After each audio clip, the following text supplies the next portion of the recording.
All right. Hey, everybody. How's it going? Matt Bell here with Electric Violin Shop. It's Wednesday, so we're live.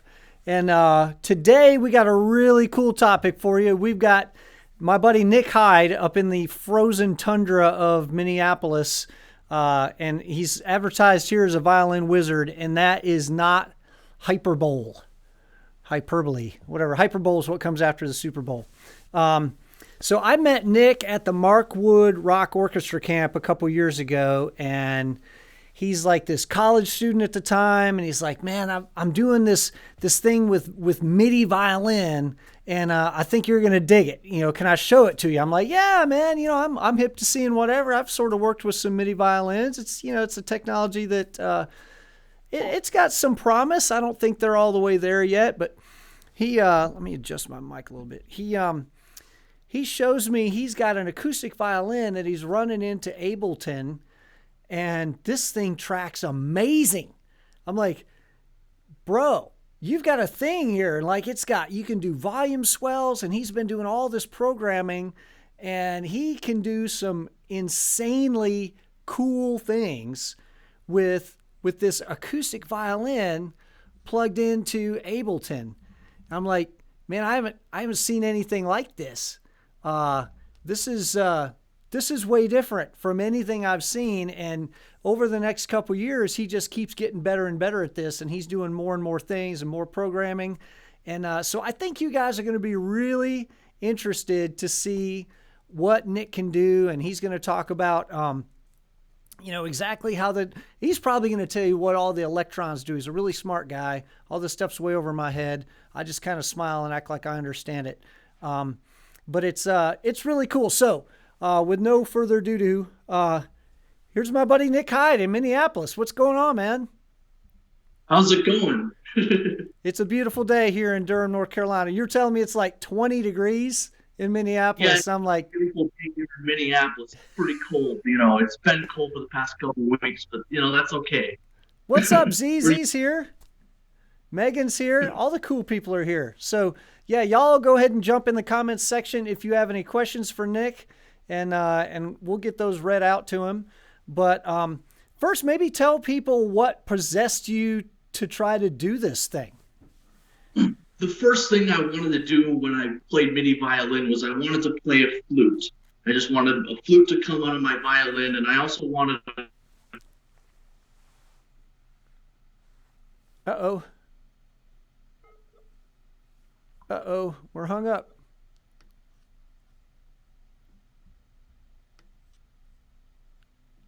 Oh no. This makes me very sad. Oh, there he goes. Okay, you're back. I'm back. Awesome. I disappeared for a little bit. Okay. So you I'll wanted to start play over. the flute. So I wanted to play a flute in a choir, and so I sort of went down I tried MIDI violin at the beginning, and the tracking stuck. And I put it in a shelf and didn't worry about it for a little bit. And then I went down the rabbit hole of different synth pedals and what all those things could do, right? And then I got into electronic music, and I wanted to play what the dubstep people would call a wub bass sound. And you can't replicate a wub bass sound with pedals. You can try with chorus and distortion and wah, but you're not going to get anywhere near close, honestly. You need to send a MIDI note to a wub bass synthesizer and have it trigger that way. So I needed MIDI to do that. And I started going down the rabbit hole of MIDI violin again. And the more I tried and experimented, the more I found solutions. And the more I found solutions, the cooler and cooler synths that I could plug into and just have all the fun in the world, basically. So I guess you decided that you were going to do, rather than like a standard, like a MIDI violin. See, we got one here.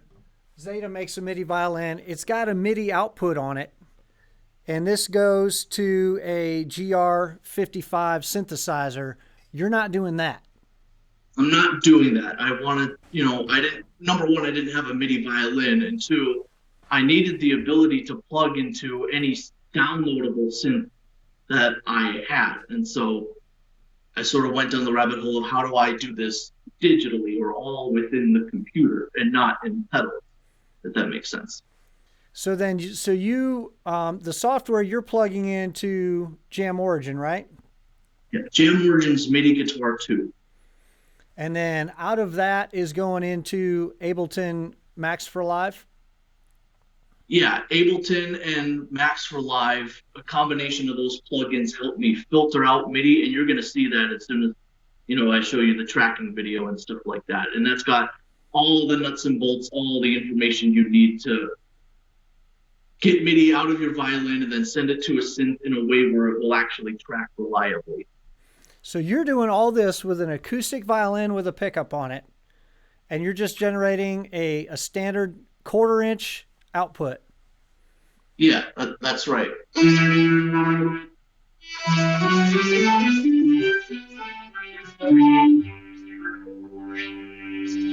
That's right. It's an acoustic violin.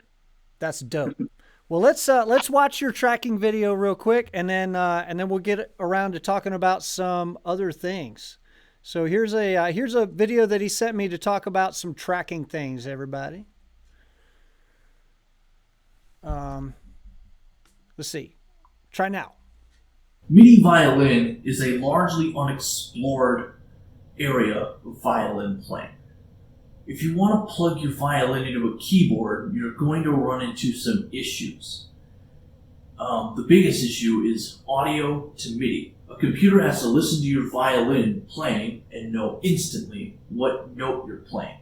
Now, I've worked a while on MIDI violin, and I've found some solutions to these problems. And the problem of audio to MIDI is solved pretty decently with JamOrigin's MIDI Guitar 2. Here are the settings I recommend for JamOrigin. Gain. You want proper gain staging when using advanced plugins like this. Tone and curve are all the way up because the violin has a higher range than the guitar, and that makes this program more sensitive to that. Tuning, you want to keep that in standard because it makes the program more recognizing of sympathetic string vibrations, and it'll filter those out. Polyphonic versus monophonic. Now, monophonic tracks better, but polyphonic is so cool, especially when it works well. And some synths work better than others, so switch back and forth depending on whatever synth you're using. Noise gate. Now, you want your noise gate all the way down as a violin player. Here's why.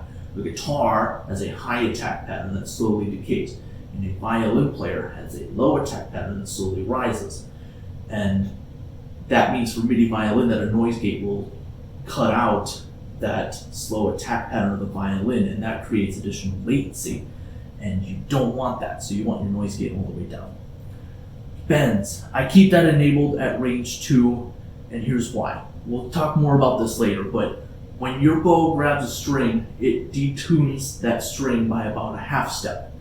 And when you have bends enabled, it is better at tracking your change in bow directions because it's listening to the bend pitch and it's saying, he's bending up to the note, which you are, honestly. And so we want to keep that enabled. Legato, you want to keep that enabled because you are a violin player. And aftertouch, you want to keep that disabled or enabled. Honestly, it doesn't matter. I keep it disabled. False triggered notes typically have low velocity. And velocity is the measurement of how hard you hit a key on a MIDI keyboard. Because the violin has other ways of controlling volume, you can just simply filter out low velocity notes. Because a noise gate adds latency, we need to use a velocity gate. Without a velocity gate or a noise gate, it turns every little sound into a MIDI note, and we don't want that. So let's turn the velocity gate on. Much better. The first MIDI tracking bug is this. When you lift a finger off a string, you create a little bit of noise, and that can trigger a MIDI note, and you don't want that. That's why the velocity gate is so important. I can put my finger on the strings, and it will block the MIDI note. But if I try really hard, I can make it do it. So depending on your playing style and maybe the type of strings you have, you need to set the velocity gate appropriately so that when you play, you should be able to do this and have it not trigger. It did that right now. Bug number 2 is sympathetic string vibrations. So when I play a G on the D string, my G string will ring sympathetically, and the program might not be able to tell if I'm changing notes in bow direction or not. So check this out.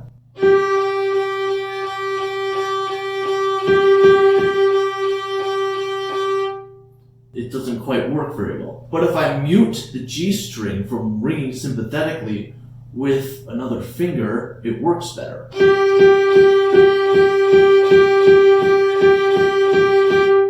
There you go. The last bug is the most annoying and also the most difficult to replicate, but you heard it when I demonstrated the G string.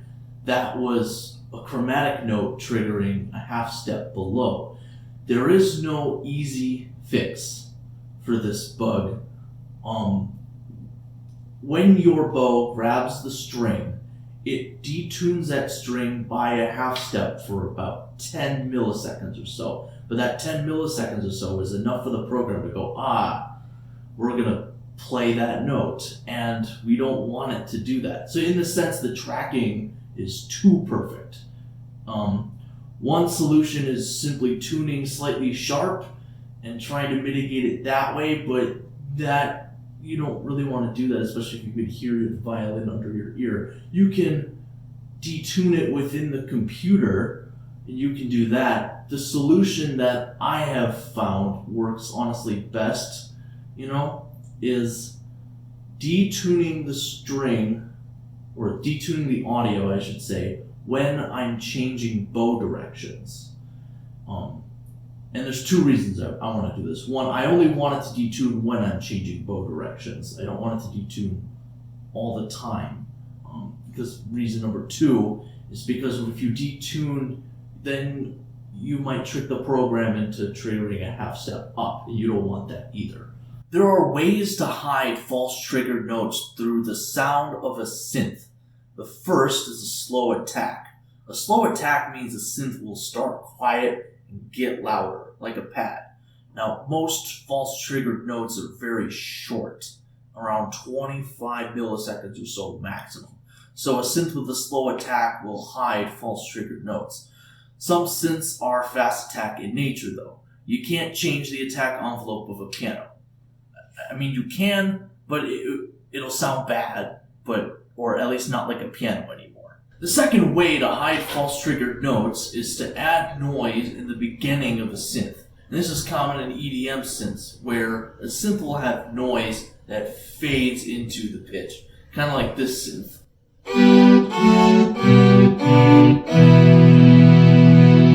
So you can test if your synth will have a false triggered note by sending a short MIDI note, around 25 milliseconds or so, to the synth.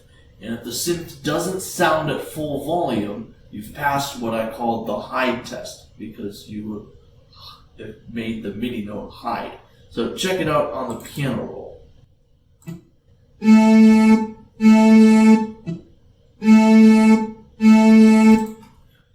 So you can still hear it, but when a false triggered note happens, the slow attack and the noise in the synth hide the false trigger better than a lot of other synths. All right. Like that's mind-blowing stuff, man. Really, really cool. How many hours would you say you've got into all this sort of discovery process? Too many. So I probably shouldn't even ask that. You're just going to get depressed. And so many hours of piano notes triggering wrongly, and just I'm almost used to it now. It's still annoying, but I'm almost used to it, if that makes sense. Just every now and then, just like this F sharp comes screaming in out of nowhere. Bing! Like, what the? Yeah. What is that? Who did that? I didn't do that. Yeah. We have a couple interesting comments in the comment section, actually, that I'd like to talk about, because they talk about sort of interesting. So Megan Burson mentioned the MIDI tracker Electrica and said that polyphonic was lacking on, and that's one thing I should really emphasize about JamOrigin and why it works so well for MIDI violin, is that it's polyphonic. I mean, you can actually play double stops on it, and it's the same thing as playing two notes on a keyboard. Did you see Aaron Levitz's question or his comment about MPE? Oh yes, MPE. I should actually talk about MPE and sort of what he means by that. MPE means multi-polyphonic expression or something like that. That's a new thing or it's been around as a topic for a while, but Ableton Live 11 actually just announced that in their next update they are including support for MPE. Now, what MPE is actually, I'm going to back up a little bit. I'm going to play something for you on your violin.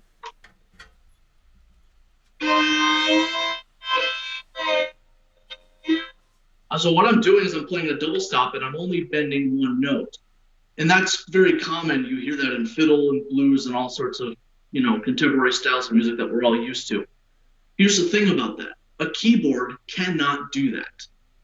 A keyboard cannot bend only one note that they're playing on the piano.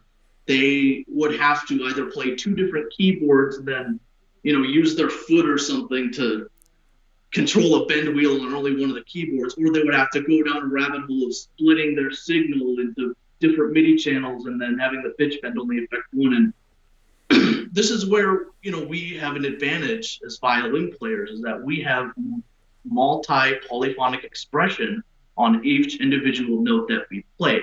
And Ableton Live 11 is going to be adding support for that. And so that is a very good little bit of piece of news for MIDI violinists, is that a lot of the stuff is going to be supported, moving forward. That's really cool. Yeah, I hadn't thought about the holding one note and bending the other. It's a thing string players do all the time. But like you're right, a keyboard player, they don't have any ability to do that at all. Yeah. Mm-hmm.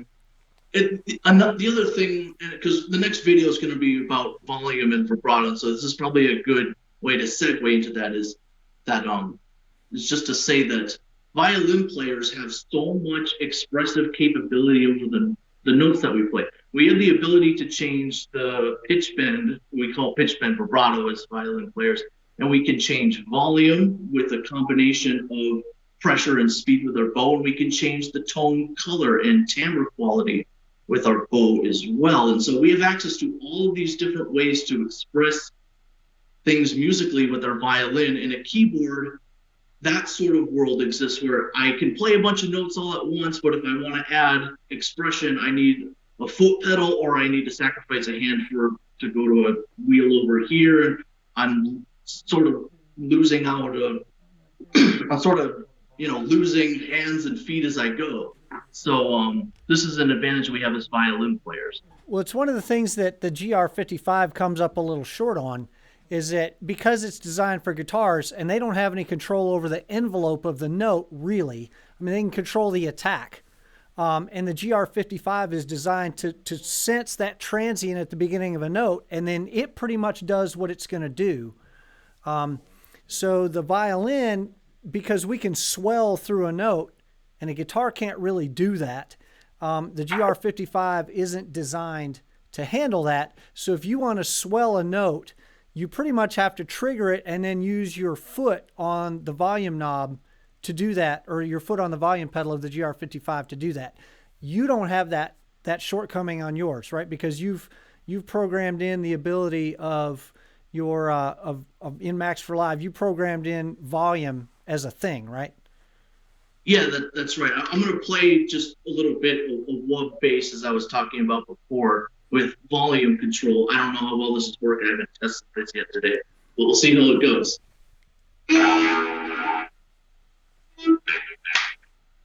Let me fix something here really quick. So hopefully this works better this time. Listen to the volume of my violin and listen to the volume control of the synth that I'm playing.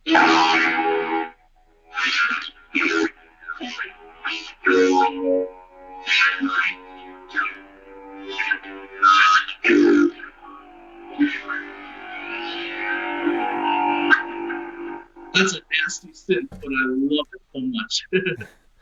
That makes a huge difference, being able to control volume with the bow rather than having to do it with your foot. Yeah, and you can do it any way you want as a MIDI performer, but volume is so much cooler because Here's the thing about a pedal. It moves actually at a constant rate, which is sort of how electronic music is written. You draw in automation lines to change synth parameters at a constant rate. But a violin player has thousands of points of automation every second. And so that's literally the human expression quantified in a MIDI clip. Yeah, for sure. So you want to go ahead and play that vibrato video for them now? Yeah. All right. Volume for. So here comes another video for y'all. The amazing thing about violin playing is that you can control the vibrato, volume, and timbre of a note dynamically and continuously. You can actually play MIDI violin expressively in these ways, and I'm going to show you how. JamOrigin actually sends out pitch bend information. Check it out.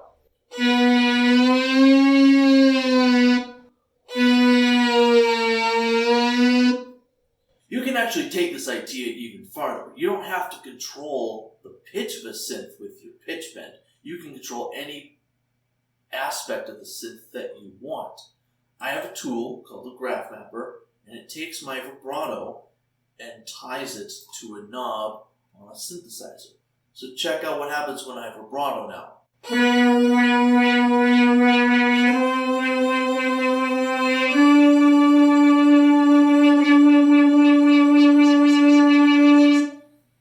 And you can do that for any synth parameter that you want. You can get as crazy with that as you want. The sky's the limit.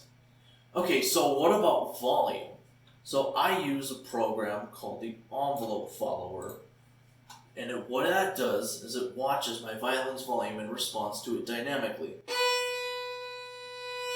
So the lines are drawing up and down based on how loud my instrument is. When I go back to my synth, I can map the violin's volume to the filter cutoff like I had pitch bend before, and check this out.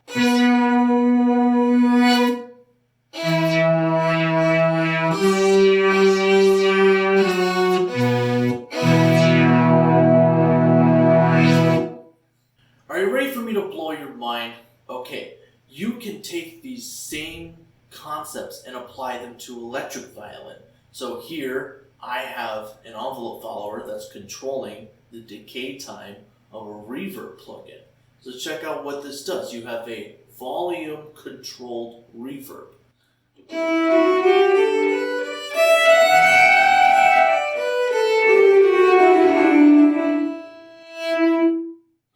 This is actually how auto-wah pedals work. You take the volume of the input sample and you tie it to a filter.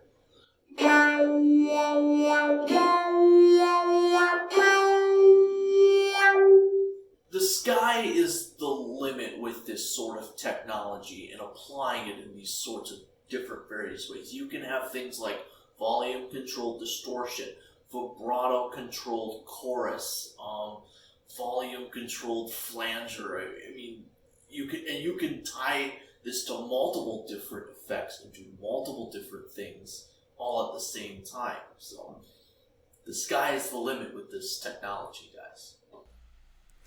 Yeah, the sky totally the limit.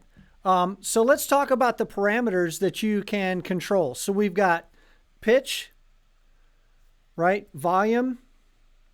You've got duration is there, but is that, see, like the GR55, we say you've got pitch, you've got volume, and you've got duration. Those are your three parameters, and that's it. So like the GR55 does respond, like if I play it quietly and I play it loud, the initial attack, the initial volume that it receives, that determines all the things that happen after. But that is constant until that note ends, where yours is more of a real-time volume. But you've got pitch and volume and duration, and what other parameters can you control?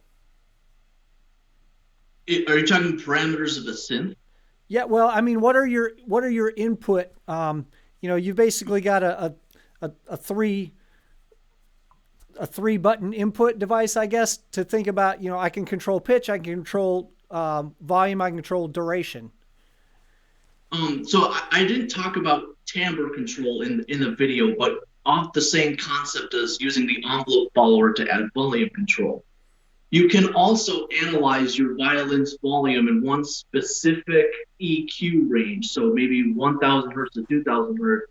You analyze the volume in that range, and then when you play brighter and more expressively, a synth will be brighter. And then when you play darker, so like on a regular acoustic violin, if you play, a B natural in the D string versus the A string, the timbre is going to be slightly different. And a computer can analyze the difference in timbre and also map that to the same thing. All you need to do is use the envelope follower, similar to how I was using for violin, but before the envelope follower, just specify an EQ range of the violin to look at, if that makes sense. So we also, as violinists, have timbral control.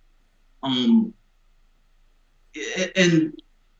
yeah, I don't know, this stuff is so cool, So you've basically converted an acoustic violin into a digital input device. And so the possibilities, I mean, your imagination is sort of there, the end of what you could use and assign letters to each tone, right? And have a keyboard. You could basically type somebody a message by playing a song, right? Yeah. Mm-hmm. You could convert your violin into a video game controller. You could go play some Super Mario by, up is B on the A string or whatever. So you could do anything you want. Yeah, you can do anything you want. That's sort of the overall theme here, I guess. Someone commented earlier about the robot that I made a year ago. A year ago, I made a robot that was controlled by MIDI, and then I connected my MIDI violin to the MIDI controlled robot, and I was driving a robot with my violin. And then I brought it to MW Rock Music Festival, and had a bunch of people drive around my robot around the little campus we had around there with their violin, and other people are watching, going, what in the heck? How are you doing that? It's magic. It's magic. That's all it is. Well, Rob Flax had a question. Wanted to know how many of these analysis chains can you have going at once with tolerable latency? Okay, latency. I should talk about latency. Latency is very important. With JamOrigin, you get 5.8 milliseconds of latency, and that's well underneath the 10 millisecond latency. To back up for a bit, if anything's above 10 milliseconds of latency, it's noticeable, but only if you really pay attention to it. And so there's two stages in your signal chain where you can introduce latency. One is JamOrigin, and the other is the analog to digital conversion process in and out of your computer. And that's set by a combination of your audio interface, your hard drive, and your processor. I actually got myself a gaming standard, high power processing computer, not so that way it would, or I guess for two reasons. So one is so that way I can process violin in and out really fast without having to create latency. Number two, so I could play some really high powered CPU heavy synthesizers, because you're kind of right. The more parameters you analyze, the more CPU power you take, and the more CPU power you take, the more, because you need a lot of CPU to turn your violin's audio to digital so that it can be analyzed by JamOrigin to begin with. So you need a lot of processing power to do this sort of thing reliably and latency free. So that's a good point as well. So a question that I had for you earlier, and I think we talked about it before at Mark's camp, and maybe I haven't talked about it since. When you're doing your pitch to MIDI and you're creating a digital signal with this, how far are we from being able to do live, real-time transcription of what you're playing into sheet music? I would say we're already there. If you do what I do and then you record a clip of the MIDI that you just played. If you're just looking for transcription, I honestly, and people have come to me with this sort of problem, and I always tell them, well, find a monophonic wave to MIDI converter. And actually, some DAWs have these plugged in. So if I record a clip of audio of me playing violin, I can right click and say move to MIDI, and it'll do that. It'll take the program a good amount of time. It's not a real time sort of application, but if I'm just wanting transcription, there are programs out there that will just be able to analyze your audio and output a monophonic MIDI of what you just played. If it's polyphonic or not, that might depend on which program you're using. But those sorts of programs are out there and they exist, and they're also suited for any instrument ever, if that makes sense. Yeah. Yeah, I realize that like real-time transcription, it with your software is a little like, you know, bringing a nuclear warhead to a water fight. It's certainly more capable than that, but that's a thing that, man, so many people I think would really be interested in. Besides being able to like change the lights and drive a robot around, if you're in a live concert, being able to have that MIDI feed, and when you step off the stage, you've got sheet music of your entire improv solo from the night, like that'd be pretty dope. But yeah, I think we're probably there if you're willing to go down the rabbit hole. But I think what MIDI violin and that sort of technology is lacking is an all-in-one package to do this, if that makes sense. Yeah. I think partially, I don't know if there's enough market demand for it. I think it'd be cool, but if a solution's there, if you're willing to go down a rabbit hole, then the people who really want the solution are likely going to go down that rabbit hole, kind of Sure. like I have. So I don't know. Actually, I should also mention as far as transcription. So like how I mentioned now, MIDI notes are very, very short. When I'm live looping electronic music, and that's what I do. I like the live loop electronic music with all this sort of stuff. I can filter out very short notes after they occur. I have a little Max for Live program that sits in my computer and watches Ableton Live. And anytime I record a clip, if a false triggered note exists, and I know it's a false triggered note because it's really, really short, it's shorter than a 16th note, it will go, you didn't mean to play that note, and we'll just delete it when the clip live loops again. So even if you hear a mistake, the computer will correct itself after the fact and go, he actually did play that loop. It's your ears that are bad, you know. So I'm cheating while I'm live looping, and I love it so much. It's so fun. Well, I guess you could even tell it, you know, I'm in the key of G major, and if you hear me play something that's not in that G major scale, it was a mistake. Can you please fix that for me on the next time around, right? In theory, you could do anything. Yeah, you can absolutely do that with MIDI violin too. And honestly, I would recommend that if you're thinking about, I want to take a MIDI violin solo for, you know, the thing. You just, you know, filter out some of the you know, if I'm in the key of E, I probably don't mean to play an F natural, so just delete the F natural, you know. Rob Flax means to play an F natural, but that's Rob. He's a weirdo.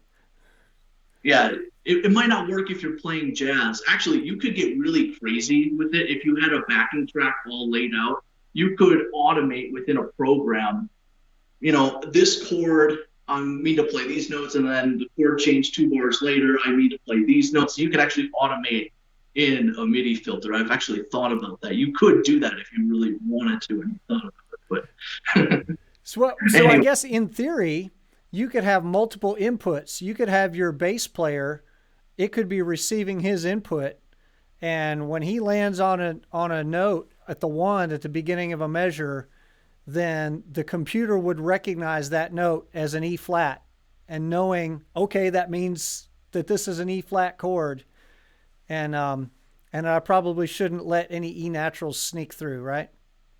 Yeah, you could totally do that, honestly, and that's really cool. If a false trigger note happened though, then all of a sudden all the notes I'm playing are wrong. You know, like the bass player better not mess up.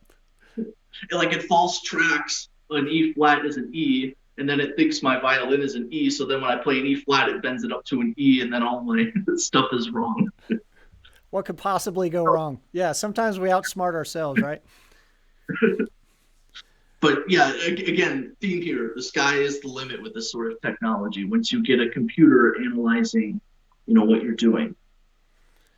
Rob has another question. What are your favorite VST synths for violin?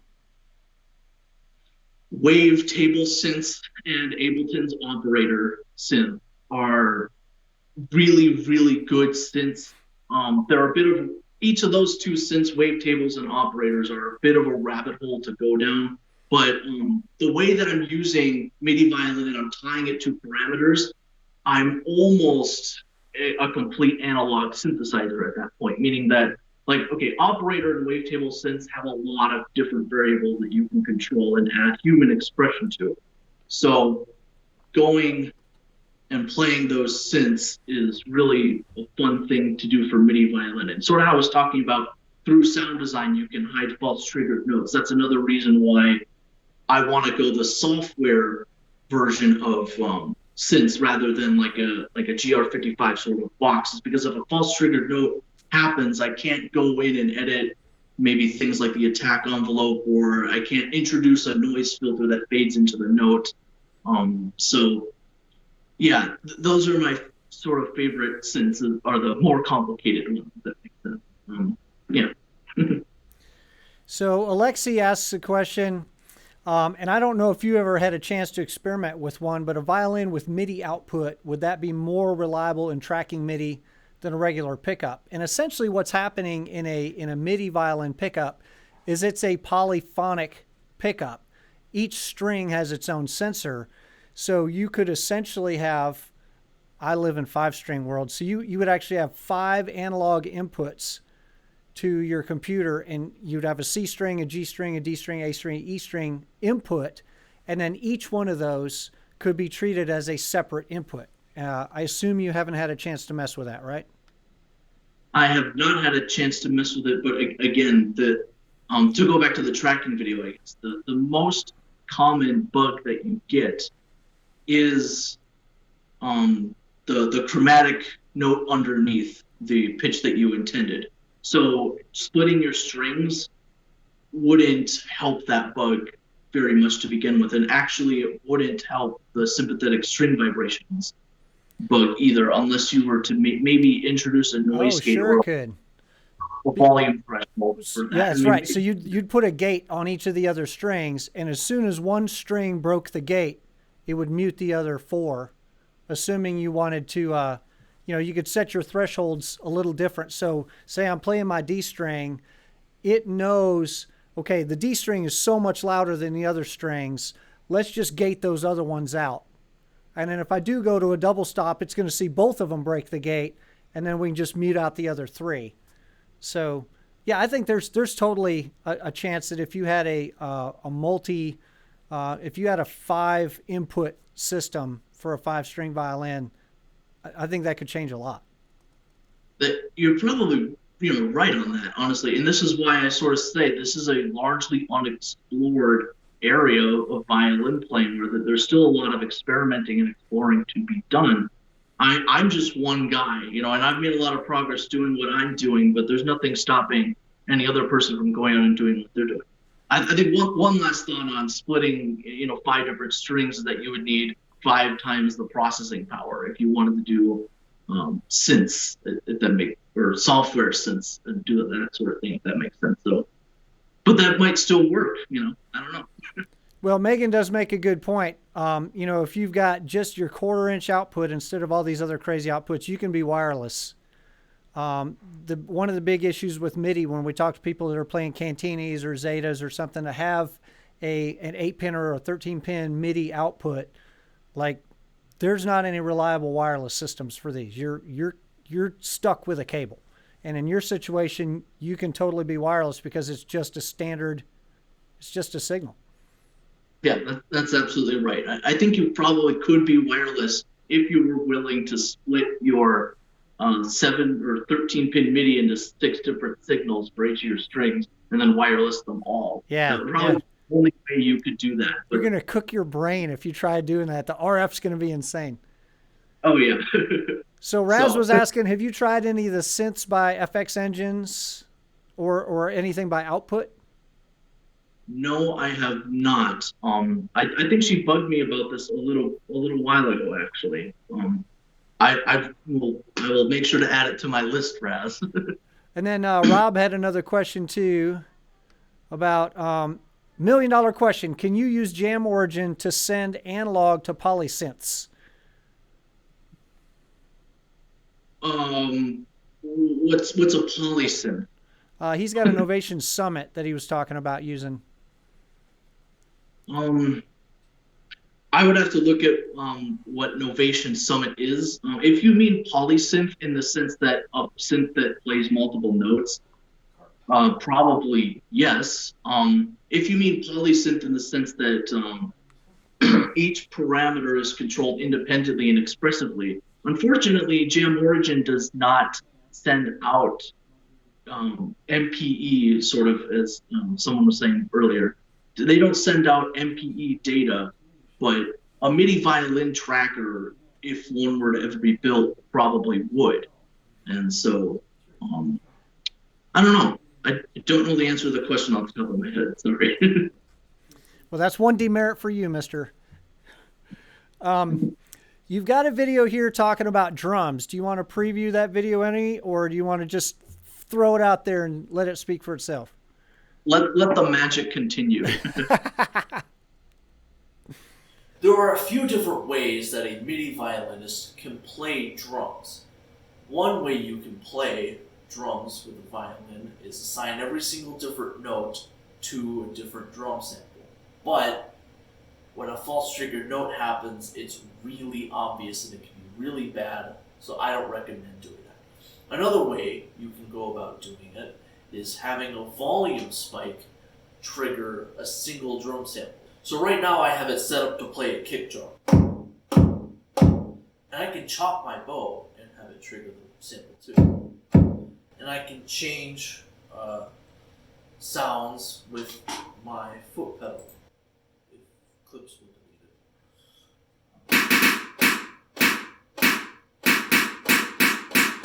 You can actually trigger volume by lifting your bow off the string as well. Similar to how a chopper would actually go about doing that. The third way, and most fun in my opinion, is to arpeggiate out a sequence of notes. So check this out.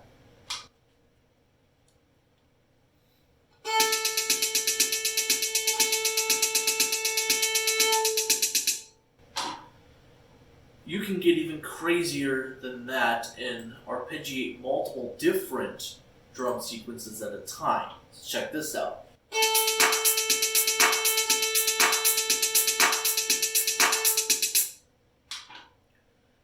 The really cool thing about it is that you can combine this concept with notes as well, and you can play a kick drum and bass line at the same time.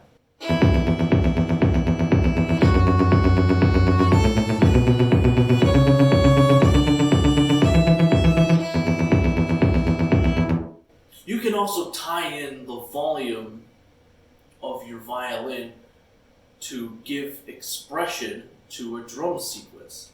So if I map my volume to the sequence of 16th note hi-hats,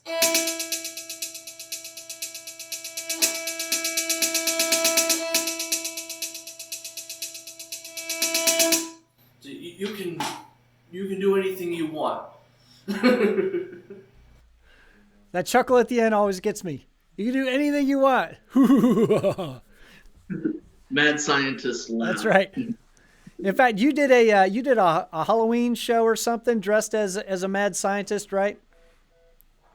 That's actually a shtick I pull whenever I play fiddle in a rock band. If there's a bluesy tune and there's sort of open solos and it's more toward the end of the night, I'll just sneak off somewhere and I'll put on a mad scientist outfit, hit my computer and turn a MIDI violin sound on and just walk around the bar just playing my violin, and out it's coming this really loud synth, and everyone kind of in the bar when you do this in a bar, people don't really know what's going on, right? Most of the time, probably 99% of the time, but every so often, the 1% time, there's someone who goes, "Holy cow, how did you do that?"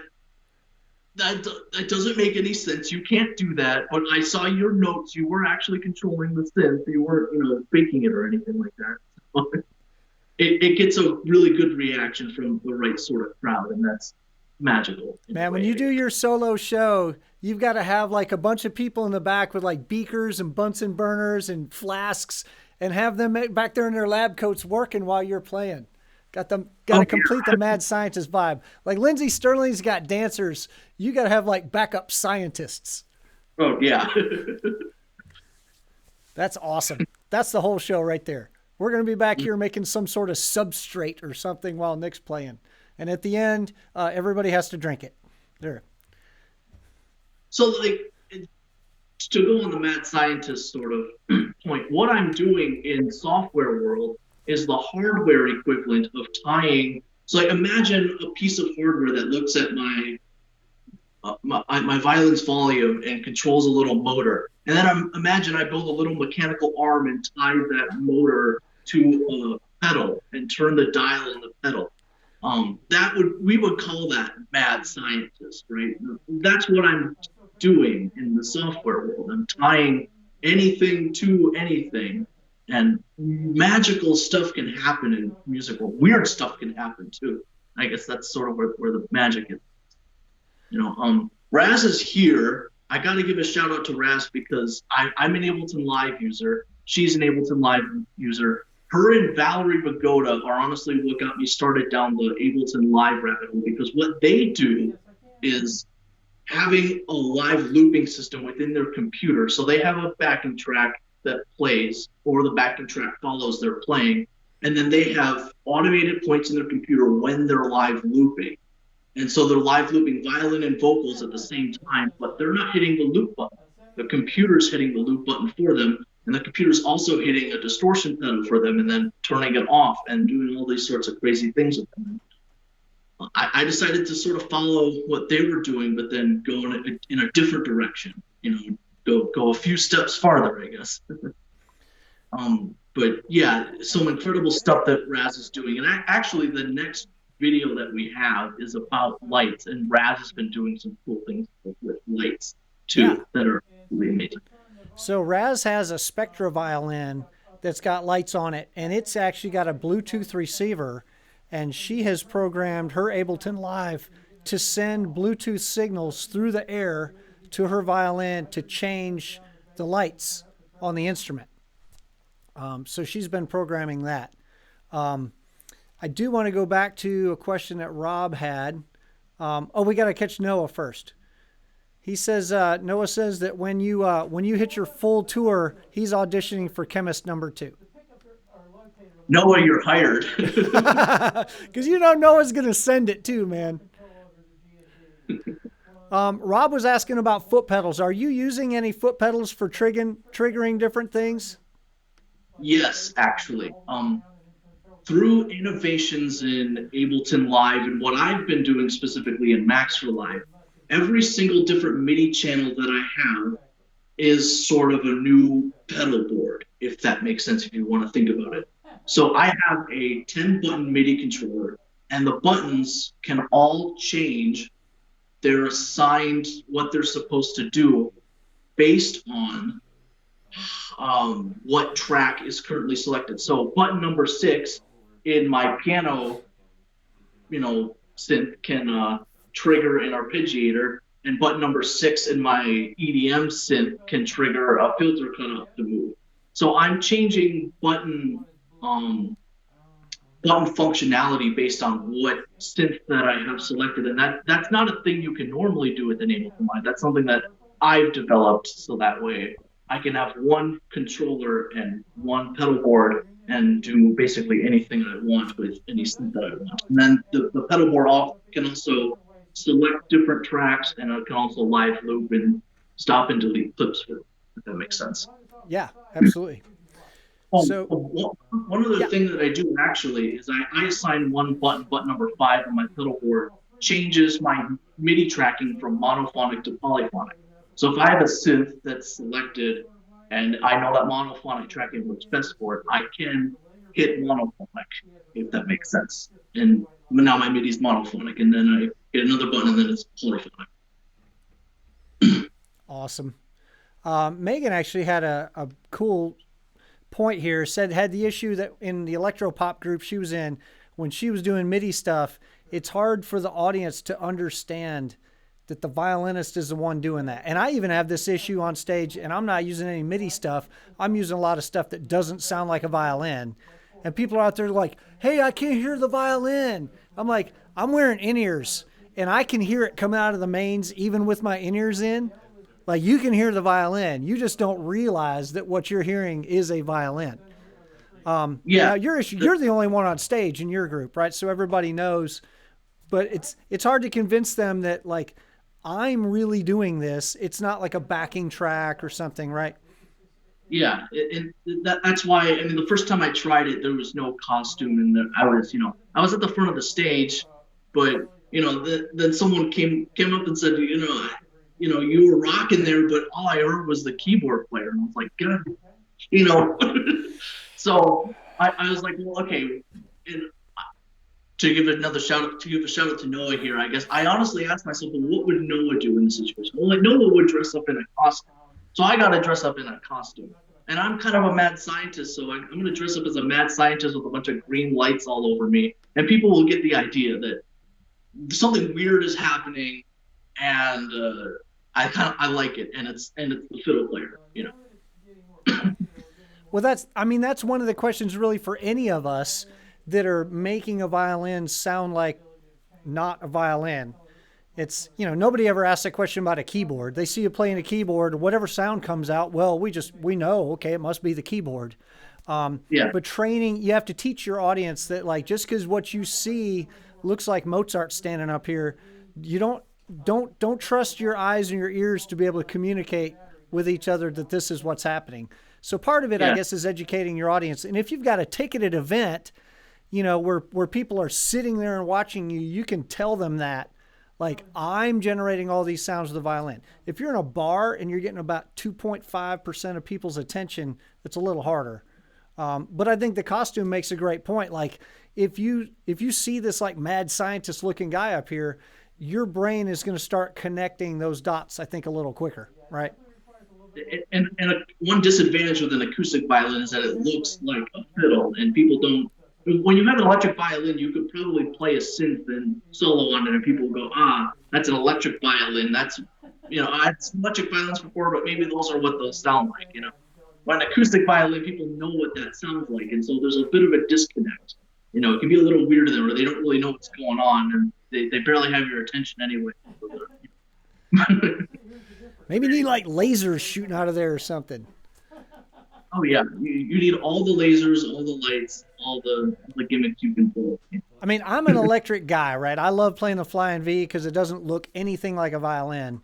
But I think like part of it, though, the fact that you're using a standard 4-string wooden acoustic violin, like that really, it sort of gets that mind screw going a little harder for people. Like that juxtaposition of like this 400-year-old technology with cutting edge 21st century technology, that's a really cool intersection, right?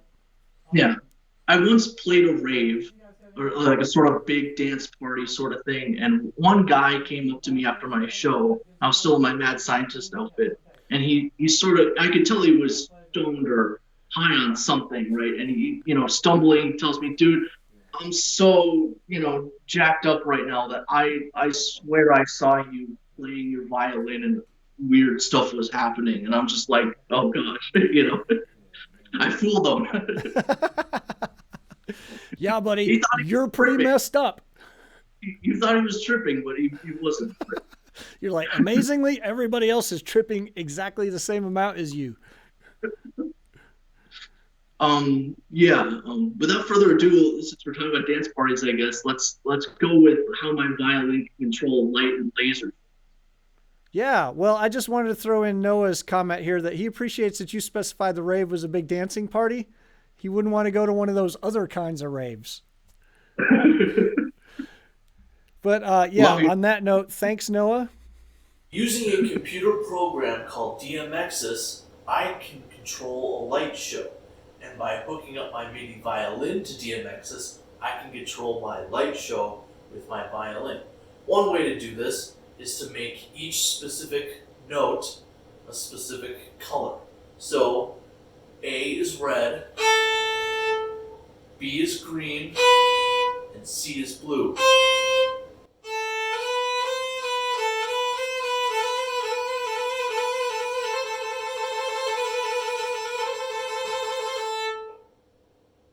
A second way I can control my light show with my MIDI violin is to add the volume to the brightness of the lights. So the lights are controlled by the same notes, but now brightness is a factor.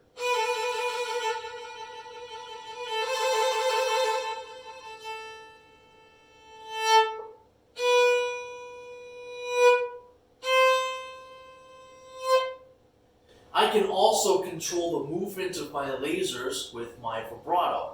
So if I play sharp, they spin one way, and if I play flat, they spin another way.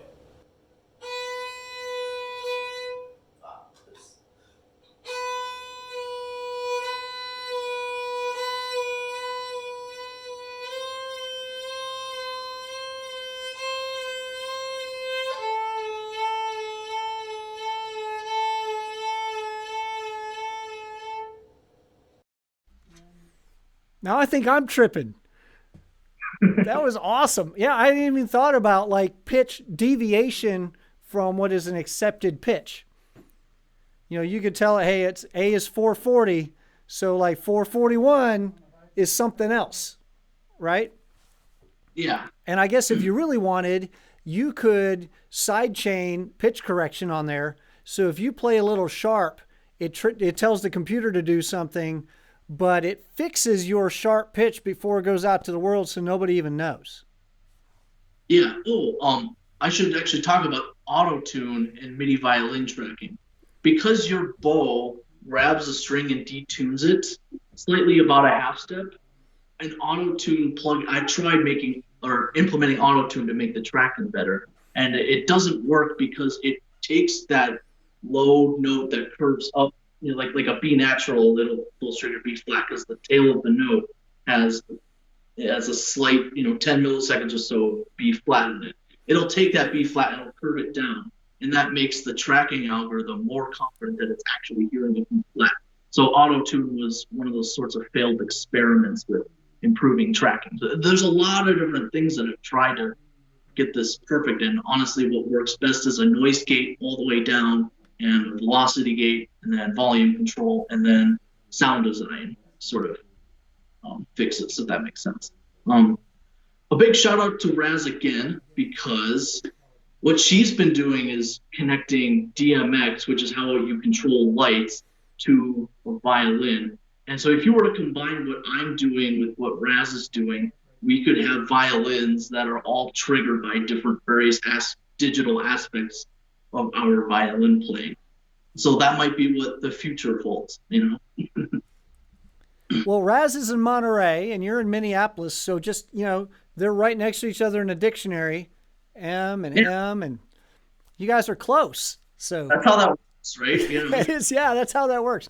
Let's just make this happen. There's the collab we need right there, the Minneapolis Monterey collaboration. So any other questions for Nick while he's here? Everybody's, man, thank you guys for hanging out. We've had really good engagement here. You guys are awesome. Rob did have the question, obvious question, then why don't you play an electric? I've been sort of back and forth on, should I get a Viper? Shouldn't I? I've been close. I've been teetering close to whether or not, and there's a long wait for a Viper right now too, if I wanted to get one.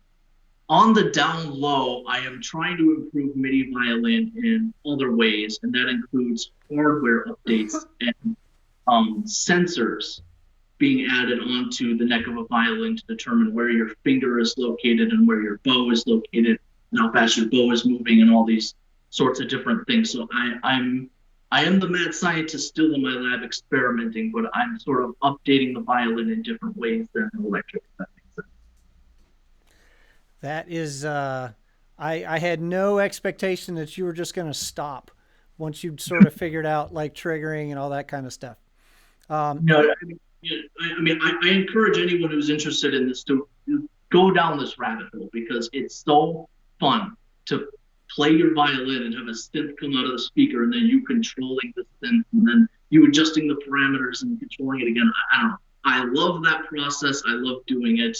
And I think a lot of other people will too. I think the future of MIDI violin is bright, to be honest. I think what the world kind of lacks right now is an all-in-one inclusive package. To get where I am, I've had to connect multiple different plugins that analyze multiple different parameters and then sort of connect them all together in one big chain.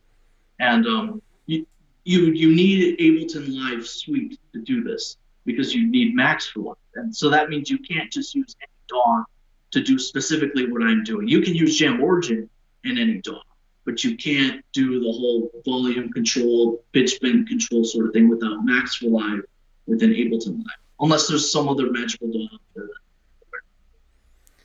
Yeah, I know we've been waiting like decades for JamOrigin. They've been promising a violin version of this thing forever. I think you got tired of waiting. You're just using the guitar version. Yeah, and they have, so if you go to JamOrigin's website and you get all excited, you know, it'll say MIDI violin beta coming soon, and it's not coming soon. I've been in contact with them, and it's been over the past couple of years. It's been we're thinking about MIDI violin, but then we guitar players want something, and guitar players are our customer base, and we know that they're going to keep coming back to us. We know that that's where we can expand as a company. So they don't. I think there's sort of a lack of express demand, but that also means that if you are interested in MIDI violin, go let the people at JamOrigin or something else know that, hey, I want this and I'll pay you money for it, and sort of, you know, I don't know. So somebody asked, Evan asked, how did you get into programming for Max and all the other languages that you're using? The start of me programming for Max was I wanted volume control on the synths that I was playing, and I saw some other people were doing volume control, like artists that are live looping electronic music similar to how I was. I saw that people were controlling things with volume, and I was like, you know, and I also saw that Max for Live had that capability, so I started going down the rabbit hole of Max for Live, and then sort of how can I get my violin's volume, and then how can I tie it to another variable. And I figured it out only to discover that someone else had, of course, you know, built the plugin that I was already trying to build. But I continued going down the Max for Live rabbit hole, and that's how I built a lot of other tools that aid in the process of live looping that are actually on my website, by the way. I have a lot of tools that aid in the process of MIDI violin at nickhyde.com. I've got a little tab called The Lab, and I have all my Max for Live plugins that you can download for pretty cheap and aid in the process of live looping MIDI in any way, shape, or form. Yeah, I want to hit that again. So tell people where they can find you, where they can reach you. You know, there's going to be 10,000 questions. Your inbox is probably going to be overflowing, but yeah, how do they reach you? That's great, because I'm willing to answer any question. I love talking about the stuff I will talk about to death with you. I will send you all the long paragraphs explaining exactly what to do. Trust me. And Nick Hyde Violin on all social media. You can probably find me also by searching the Mad Violin Scientist. Yeah, that's how to find me. nickhydeviolin.com as well, where you can download some of the Max for Live plugins, including the volume spike to MIDI note, so you can chop your bow and play a MIDI note. That plugin's on my website right now too. Awesome. Dude, it's incredible, man. I'm like Evan just said, it's been awesome to watch your progress over the last couple of years, and I'm really excited to see what you got coming out with next. One of the things I really like about is you're not just I'm not just making whiz bang stuff for the sake of making whiz bang stuff. Like you're creating art along with this. It's not just, hey, look, here's a toolbox. It's here's a toolbox, and here's what I as an artist would do with this toolbox. So that's really cool too. I love that. Yeah, the end goal for me is to be able to fluently live loop improvisationally electronic music, right? So improvisationally live loop electronic music. that's sort of the end goal for me. And MIDI violin is sort of the starting gate to making that sort of happen. It's very Mark Wood-esque, right? Like he had this vision for what he wanted to play, but the tool for doing what he wanted to do hadn't been invented yet. So he had to invent the tool. And then it wasn't like, hey, I made a violin. Look, I'm a luthier. I mean, at first, Mark didn't even want to sell these things. The idea was for him to make a violin for himself so he could play the music that he was hearing in his head. And it was only after a while that people were like, hey, I don't think it's good for the world that you're the only guy on the planet who has this tool. Like other people should have this tool too. And once he decided to start selling violins, then, you know, all kinds of weirdos started coming out of the woodwork, right? all the weirdos. Yeah. Mark's camp, actually, I was in college and it was heavy classical, and I was sort of had to encourage, or not encourage, but I had to convince my professors to let me in jazz and be in a jazz combo too, you know. So I'm sort of in that academic classical music only sort of world, and yet here I am with my multi-effects pedal, you know, trying different things late at night and experimenting. And then I just took a day and I went Google and I said, who's doing sort of similar things that I'm doing? Of course, Mark Wood comes up, and I see that he's running a summer camp. I had to attend that, and doing that changed my mind because I met so many amazing people that are doing stuff similar to me, and not MIDI violin similar, but like electric violin at the time similar. And that just changed my life and encouraged me to continue going down all the rabbit holes that I wanted to go down. So, yeah, you have Mark Wood basically to blame for this monster that has been created. Mark Wood's to blame for a lot of monsters out there. Rob is asking, do you use the iOS version of Jam? No, Windows. I'm a Windows guy. He says apologetically. But and then, yeah, Jason says, talks about the Max for Live devices, like makes a lot of tools that you wonder why they aren't just built straight right into the DAW for everybody. I don't know, for a lot of the recording that I do, I'm old school because I'm old. I wouldn't use any of that stuff, but you know, anybody under 60, how old am I? I don't know. Anybody under my age, like they're doing it. Like it's basically writing music and playing music and programming a computer are all completely interwoven. Yeah, so we've talked a lot as electric violinists about how violin was the big thing, and then all of a sudden maybe the saxophone had a moment, but then the electric guitar came along, and now there's these guitar gods and guitar heroes, and the violin sort of faded into the world of academia and orchestra and sort of became, you know, that kind of music, and violinists weren't really the rock stars anymore.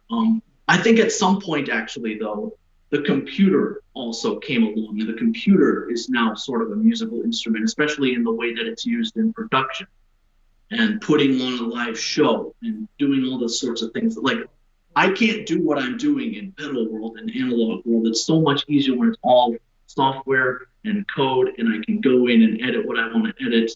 And so the computer, I guess, is the sort of new musical instrument. In the same way that, you know, electric violinists want to plug into guitar amps, you know, way back when guitar amps were being developed and pedals were being developed. I think there's a new world of computers and synthesizers, and we violinists, I think, are sort of at a point where we want to plug into those now too.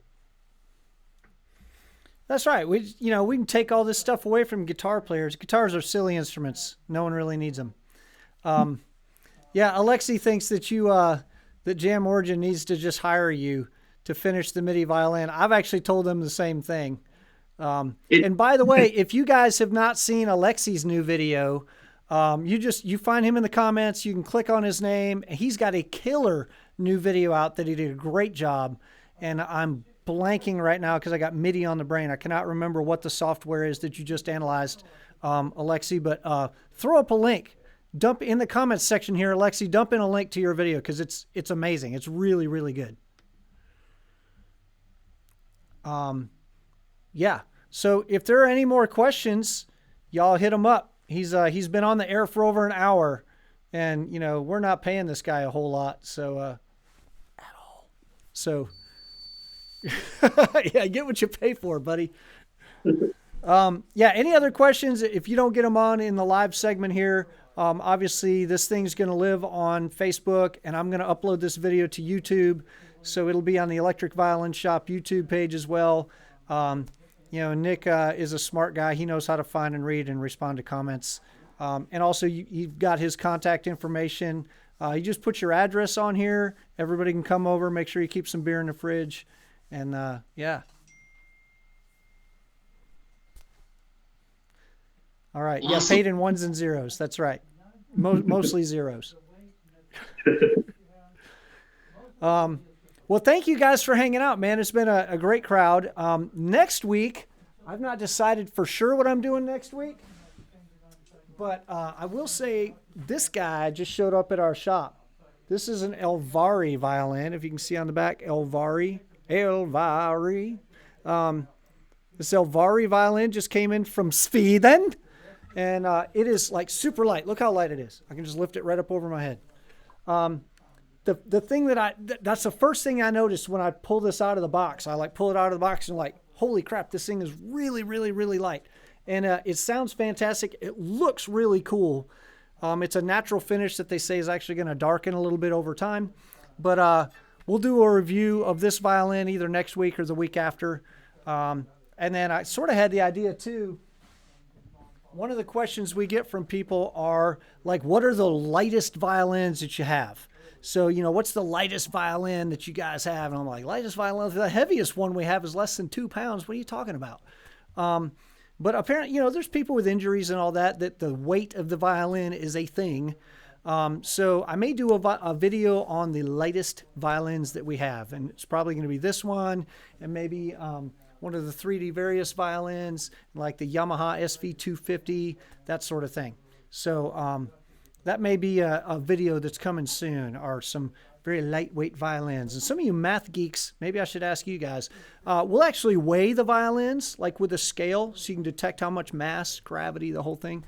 But then the other piece is, too, it's not just the weight of a violin, but it's where the weight is, right? If all the weight is out here, that's different than if all the weight is here. So I may try to figure out how do I balance this thing, and where's the balance point on this violin, and how far is that balance point from the end pin.